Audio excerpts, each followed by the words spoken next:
nawe waba warigeze kubona mu nzozi zawe uryamye nijoro ukarota inzozi zerekeranye n'inka? Waba warigeze kubona mu nzozi zawe inka, ariko ukaba warabonye inka mu ngero zitandukanye, ukaba warabonye inka mu buryo butandukanye? Ushobora kuba wararose inka uziragiye ariko nyamara izo nka zidashaka kuziragira. Ushobora kuba wararose inka uziragiye ariko izo nka zishaka kuziragira. Ushobora kuba warabonye mu nzozi zawe inka iri kukwirukankana. Ushobora kuba warabonye mu nzozi zawe uri kwitambukira ariko ukabona inka iruhande rwawe. Ushobora kuba uri kwitambukira mu nzira ariko ugahura n'inka. Ikaze ku Nzozi X TV. Aha niho mbasobanura inzozi zose mugira mu buzima bwanyu bwa buri munsi. Ndagira ngo mbibutse ko kugira inzozi atari ikintu cyiza gutyo mu buzima. Ndagira ngo mbibutse ko kugira inzozi ari ikintu cyiza kubw'impamvu. Iyo wagize inzozi ntagaruka ari ibintu byashatse kuba gutyo, ahubwo hari ubutumwa runaka bishaka kukugezaho. Hari ubutumwa runaka inzozi zawe zirimo zirakugezaho, nubwo udashaka kubwumva, nubwo udashaka kumva inzozi zawe, nubwo udashaka kumenya ngo ni iki cyerekeranye n'inzozi zawe.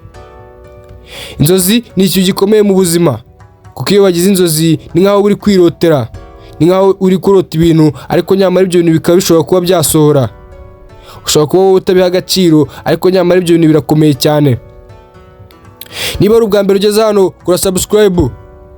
Niba ari ubwa mbere ugeze hano, kora share, sharing inshuti zawe zijye zimenya ibyo zirota. Kanda like, tujye dukomeza twibanire mu buzima bwa buri munsi, kandi usige comment umbwira inzozi nawe warose nzaze gusobanurira ubutaha. Ahangaha ni ku Nzozi X TV. Uyu munsi rero ngiye kubasobanurira kurota ibintu byerekeranye n'inka. Inzozi zose waragize ku bintu byerekeranye n'inka, ukaba warabonye inzozi zawe zijyanye n'inka, ngiye kubasobanurira ibijyanye nazo byose. Ushobora kuba wararose inka iri kukwirukankana. Ushobora kuba wararose inka uyiragiye. Ushobora kuba wararose ari inka nyinshi cyane uragiye cyangwa se uragiye inka imwe. Ushobora kuba wararose inka uziragiye ariko izo nka zidashaka yuko uziragira, zakwangiye, zitari kukumvira. Uri kuziragira ariko zikanga zikajya aho zishaka, ntizijye aho uri kuzereka nk'umushumba. Ushobora kuba wararagiye inka ariko zose ziri kukumvira, aho zijya zijya aho ngaho. Iki ni ikimenyetso cyiza cyane, ndaje ngusobanurire haruguru gatoya. Ushobora kuba wararose inka ariko nyamara ukaba utarasobanukiwe icyo izi nzozi zari zivuze. Ushobora kuba wararose nyamara uri kwirukankanwa n'inka. Ushobora kuba ari inka imwe kwirukankanaga cyangwa se ari inka nyinshi zakwirukankanaga.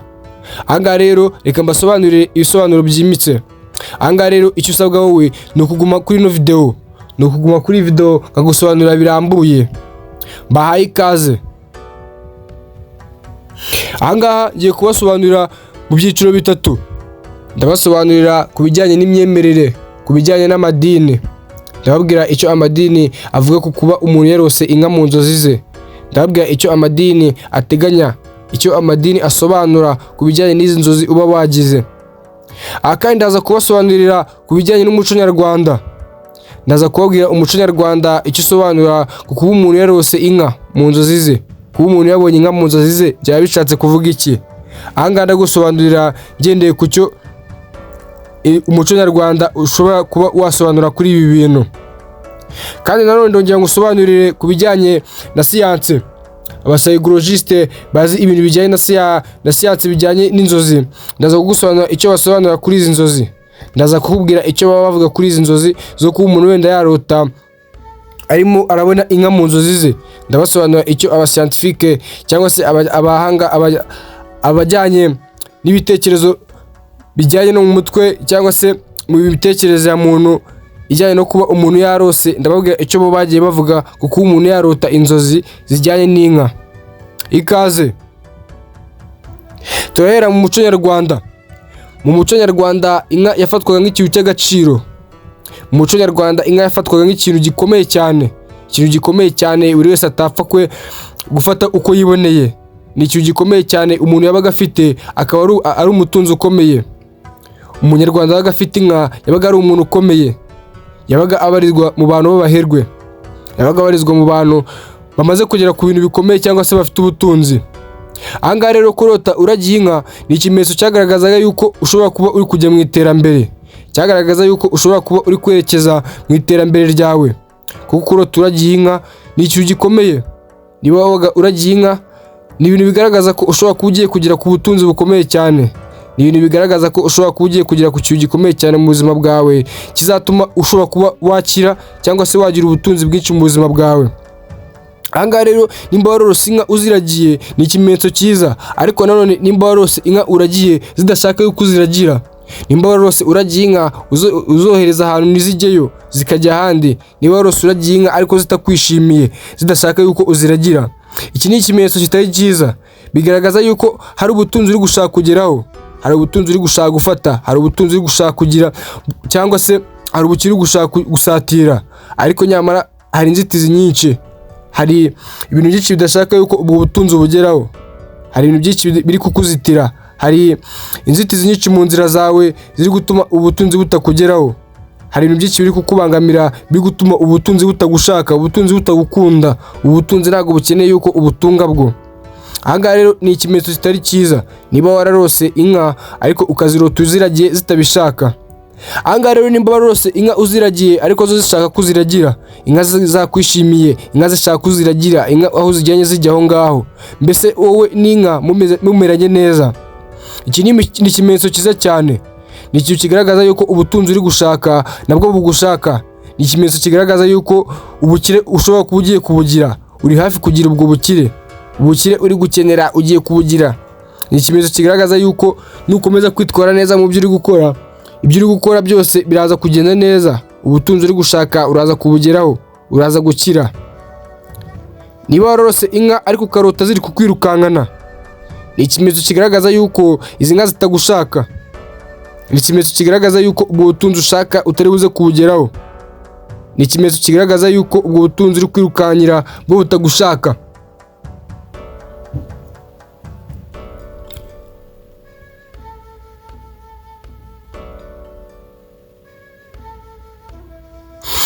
Niba warorose inka kandi mu nzozi zawe ukabona inka ntigushaka, ukabona inka ziri kukwirukankana zose, ukabona inka nyinshi ntizigushaka, bivuze ko ubutunzi bwinshi uri kwirukankaho si ubwawe, bivuze ko ubutunzi bwinshi uri gushaka kugeraho si ubwawe. Bireke, ibyo bintu ntabwo ari ibyawe, biveho, shaka ibindi bintu wigiramo.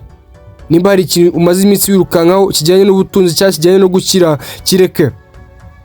Ahangaha rero nari kubasobanurira mu bintu bijyanye n'umuco nyarwanda, ndi kubasobanurira mu bintu bijyanye no kuba barota inzozi ku byerekeranye n'umuco nyarwanda.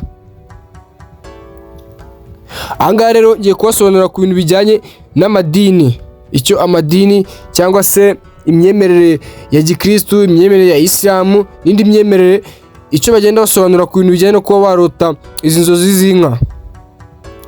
Mu myemerere ya gikristu bo bavuga yuko kurota inka, ubundi inka nayo yafatwaga nk'ikintu gikomeye, ariko nanone ikongera ikagaragazwa nk'ikintu wenda kitashyizwe mu mwanya mwiza. Inka yari ikomeye muri Bibiliya, muribuka Abayisiraheli babumba ikibumbano cy'inka gikozwe muri zahabu, bashaka kujya bagisenga, bashaka kugisimbuza Imana. Bishobora kugaragaza yuko inka ari ikintu gikomeye, bishobora kugaragaza ko inka ari ikintu cy'agaciro, kuko icyo gihe yari ikozwe muri zahabu kandi yari yashatse kuba yashyirwa ku rwego rwo hejuru, bigaragaza ko wenda ari ikintu runaka gikomeye ushobora kuba ushaka kugeraho, ariko nanone bishobora kugaragaza ko atari ikintu cyiza, kuko kuba barafashe inka bakegeranya n'Imana ntabwo ari ibintu byiza. Imana ntigereranywa, Imana nta muntu uyigereranya n'ibindi bintu, Imana irihariye. Kuba rero bayegeranyije n'Imana nanone bishobora kuba bitasa neza, kuba wafata inka ukayegeranya n'Imana. Ahangaha rero icyo bigusaba ni ikihe? Icyo bigusaba hano ni ugusenga cyane, ugasenga cyane ukiyambaza Imana ikaguha ibitekerezo, ni ugusenga cyane ukiyambaza Imana ikaguha ubwenge, ugasenga cyane ukiyambaza Imana ikagucisha mu bintu ugiye gucamo, ibyo ari byo byose ushobora kuba ugiye gucamo, byaba byiza cyangwa bibi. Ahangaha ikintu usabwa ni ugusenga, ugashikama, ugakomera, ukiyambaza Imana, ukumva icyo igusobanurira, ikagufasha guca muri izo nzira zose urimo.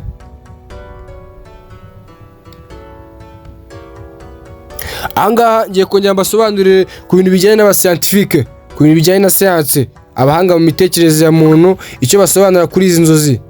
Abahanga bajyanye no kuba bazi ibyerekeranye n'inzozi za muntu mu byerekeranye n'umutwe cyangwa se ubwonko, icyo basobanura ku kuba umuntu yarose inzozi zijyanye n'inka.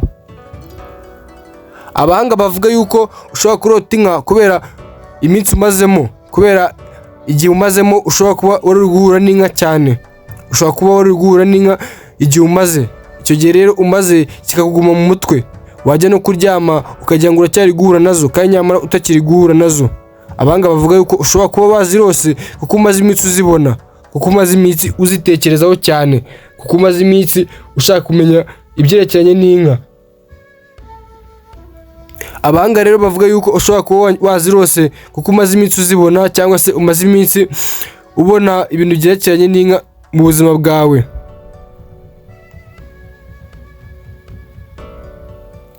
Abahanga mu byerekeranye na siyansi ariko nanone barongera bakavuga yuko kurota inka ari ibintu bigaragaza yuko ushobora kuba ugiye kugira ubutunzi bukomeye cyane.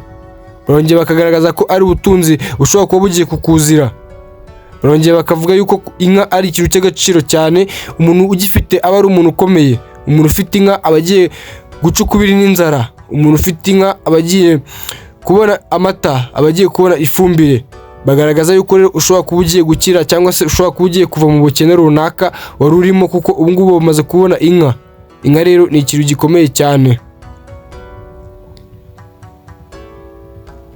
Ndabashimiye. Niba ari ubwa mbere ugeze hano, ukora subscribe, tujye dukomeza twibanire mu buzima bwa buri munsi. Njye nkomeza mbasobanurira inzozi zose mushobora kuba mwagira, ariko ahangaha twibanda ku nzozi abantu benshi bakunda guhurizaho. Bivuze yuko ushobora kuba warose izindi nzozi wenda zihariye zawe, ariko izo nzozi nyamara abantu benshi badakunda kuzihurizaho. Izo nzozi zawe rero warose uzandike muri comment, umbwire icyo warose, nanjye utanza gusobanurira. Abanditse muri comment ubushize ndabashimiye cyane. Inzozi mwanditse narazibasobanuriye, izo mwari muri kunsobanuza namaze ku uploadinga izindi video zibasobanurira icyo izo nzozi zayo zisobanuye. Kandi abashimira kuba mwaramaye ibyo bitekerezo byanyu, kuba mwarabingejejeho ndabibashimira cyane. Kandi nanone umuze gukora share, musharinge inshuti zanyu. Hari inshuti zanyu zishaka kumenya uko ibi bintu bimeze, hari inshuti zanyu zirota ariko ntizisobanukirwe. Muzisharinge rero video zibashe kuba zamenya icyo ibintu bishatse gusobanura, zibashe kuba zamenya icyo zirota ibyo bishatse gusobanura. Hanyuma kandi mukande like, mumara gukanda like tuzaza dukomeza twibanire mu buzima bwa buri munsi. Ndabashimiye rero mwese twabanye. Ciao ciao.